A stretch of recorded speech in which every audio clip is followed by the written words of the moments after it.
Hiya darlings, thank you for clicking on my video. Today I'll be bleaching, colouring and installing my 26-inch HD curly wig from CurlyMe Hair. I'll be taking you through the process of how I get my Auburn colour, how I pluck my wig, how I do my bleach baths and ultimately how I install my wig. So stay tuned and hopefully by the end of this video you'll be washing, colouring and installing your wig like a professional. So I always choose blue powder just to help with the brassiness. When you choose blue powder over a plain powder, it does help with the brassy colour, so I prefer to go with that. I'll then go in with either a 30 or a 40 volume developer. I usually choose 30 over 40 because I don't want to damage the hair too much, and when you bleach your hair you are ultimately processing the hair, and as one of the units were curly I didn't want the curls to be too damaged, so I started with a 30 volume developer. You just want to mix that in till you get a nice toothpastey texture. You just mix it in, preferably into a big bowl. You then want to go in with your boiling hot water. The trick with this is that you don't want it to be too watery, although in this I did make it a little bit too watery, so I do think next time I will be using more bleach products. But yeah, you just want to make sure it's not too watery with your hot water.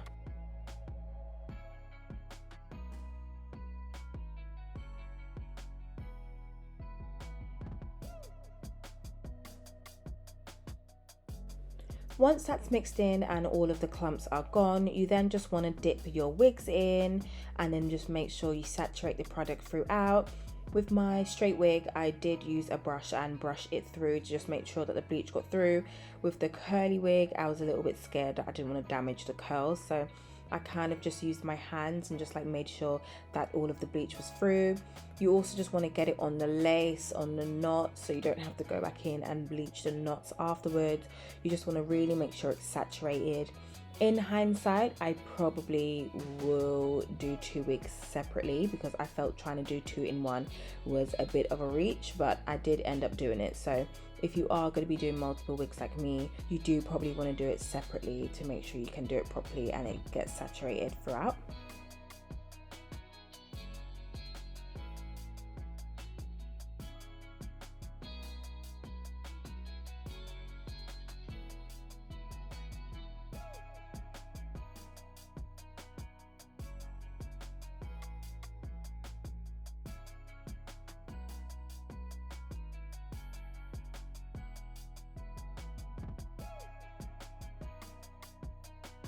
I then cover it with foil and you want to leave it for around 20 to 30 minutes. Once it hits that 20-minute mark, I just go back every couple of minutes to check that it gets to the color that I want, because obviously I don't want to over process it. Because I wanted it to be like a bright auburn color, I wanted it to get this nice honey golden blonde color. So this was roughly after 30 minutes. Then you just want to go in and wash it out. I wash it out with a cool water. I just feel like using hot water on processed hair is probably bad news, so I always try to use cool to cold water. I just wash it out with some shampoo. At this point I won't conditioner it because I'm about to process it again with the watercolor. So in the meantime I'll just wash it out. I will hand dry it with a towel and just leave that sitting on the side.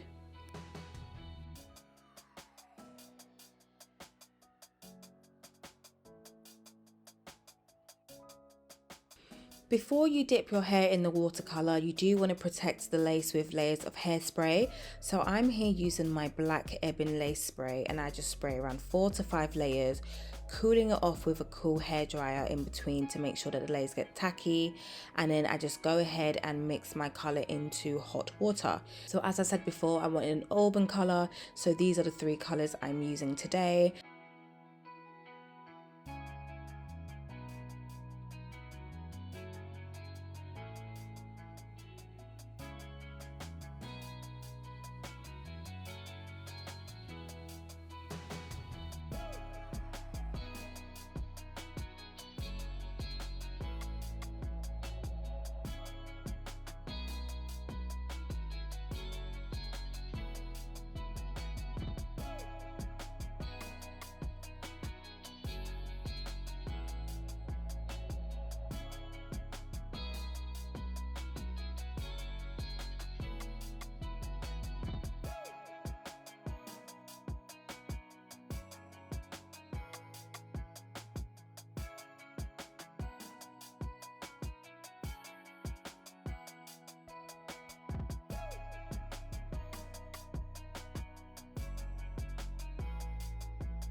Then once that's done, you just want to dip your wigs in until it's fully saturated with the colour.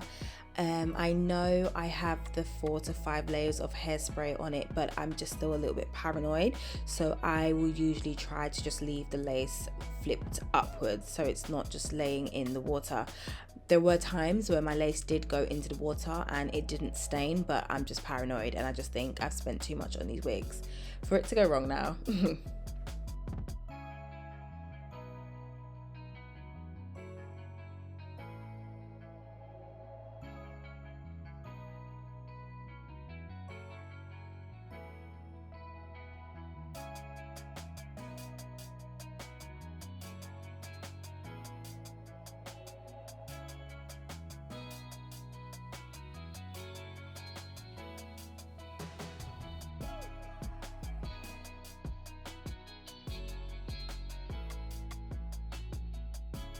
So this is the final colour result. After I took it out of the water bath, I just washed it with some shampoo and conditioner. I used a bit of silicone mix to let the curls come back, and I just let it air dry for a bit. I'm now going to go in with my plucking. So what I do is I do it section by section. So I will part one section, start about 1/4 of an inch backwards, and just piece by piece just pluck slowly. With my plucking, I don't really have a technique. I know some people like to do the pluck skip method, but I don't really like those results. It doesn't really work for me. So I just kind of pluck in a pulling back motion, just making sure I don't stay in the same place when I'm plucking, and it's very sporadic.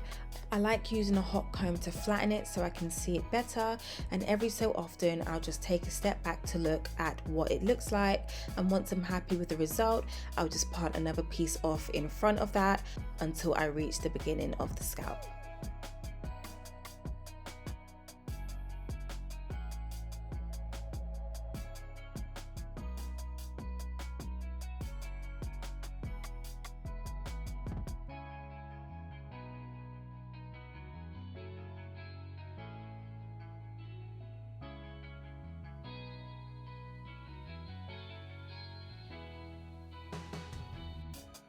So this is what the front of it looks like once I finished. Please ignore this mannequin, it is a hot ass mess, and that hole is actually in my stocking cap and not the lace. I am going for a scalp look. I don't really like baby hair, so I like it to look like it's growing out of my scalp. So this is the final result once it's been plucked and coloured. I'm now going to go in with my installation method using the bold cap method and some ghost bond glue and some black Ebin spray glue.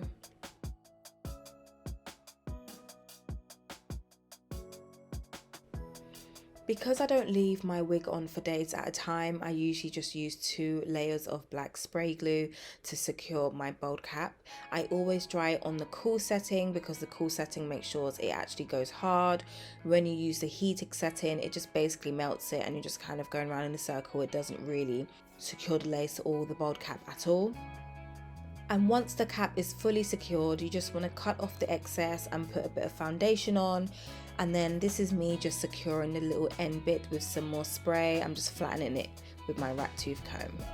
So whenever I initially install a wig, I always find it easier to do it section by section. I'll start with the middle bit to make sure that it's actually central on my head. I just put a few dots of ghost bond glue out, spread it out with my rat tooth comb. You just want it to be a really thin, nice layer, and then you want to go in with your hairdryer on cool setting and dry it until it is clear and tacky. Depending on how long you want to keep your wig on will determine how many layers you use. So for a normal night out, I will only use 2 layers of ghost bond glue and a layer of black Ebin spray. If I do want it to last a good couple of days, I will just go in and use 4 or 5 layers. I lay this right at the front of my bald cap, so it's not on any of my edges, it's not touching any of my hair, it's only touching my forehead and the bald cap. And you want to make sure that the layer is really, really thin. If your glue is still showing up as white, then you have either used too much or it's not fully dried. So all you want to do is get your hairdryer and just keep it on that cool setting for a little bit longer until it dries fully tacky and transparent. Once that's done, we can then proceed with pulling the hairline forward and putting it on to secure it.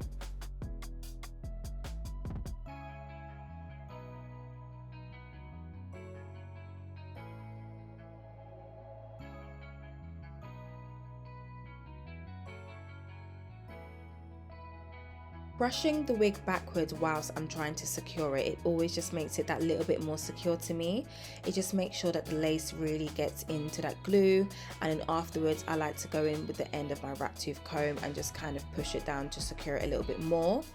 Once I've done that all across the head, this is the fun part, I then cut this off with a razor blade.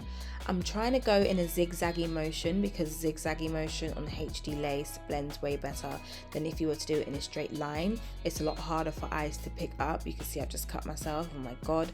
It's a lot harder for eyes to pick up zigzag lines versus a straight line, so I try to do it in a zigzag.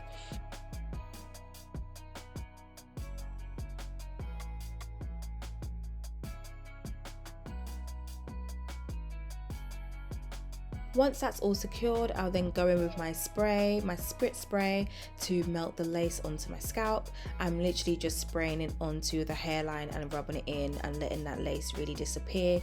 And when I've completely done the whole hairline, I'll go in with my band to let it melt. And at this point, I'll usually sleep with it overnight, or if I'm doing this before I go out, I'll try to give it a good half an hour to just let it really melt into my hairline.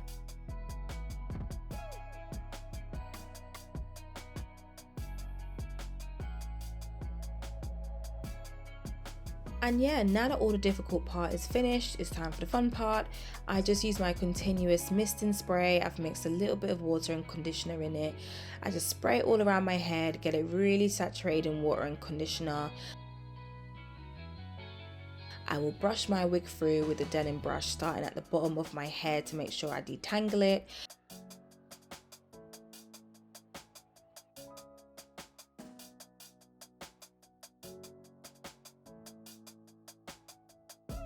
And then I'll just go in with some mousse out my hair, scrunch my hair whilst it's drying, and then I get these beautiful curls that form.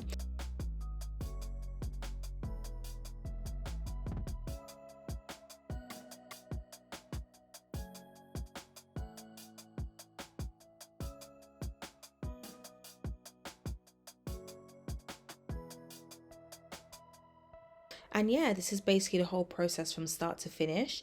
It did take about 2 days for me to do, but I was kind of doing this off and on. I had other things to do and things that kind of required my attention. If I didn't, this would probably take me a full day, just because of how long stuff like bleaching and plucking takes, and if this was a straight wig, it'd probably take me a little bit longer because I would have to style it as well. But yeah, this is the final result. I absolutely love this hair. I love this color. It's absolutely gorgeous. It took color well. I will be going back to this company. I was a little bit worried because I thought only influencers got some nice wigs, but as you can see, this wig is lovely and I paid my hard-earned cash for it. But yeah, hopefully you were able to take something away from this video. Thank you so much for watching, and if you have more hair queries, I have more videos on my YouTube page with tips and tricks for your hair.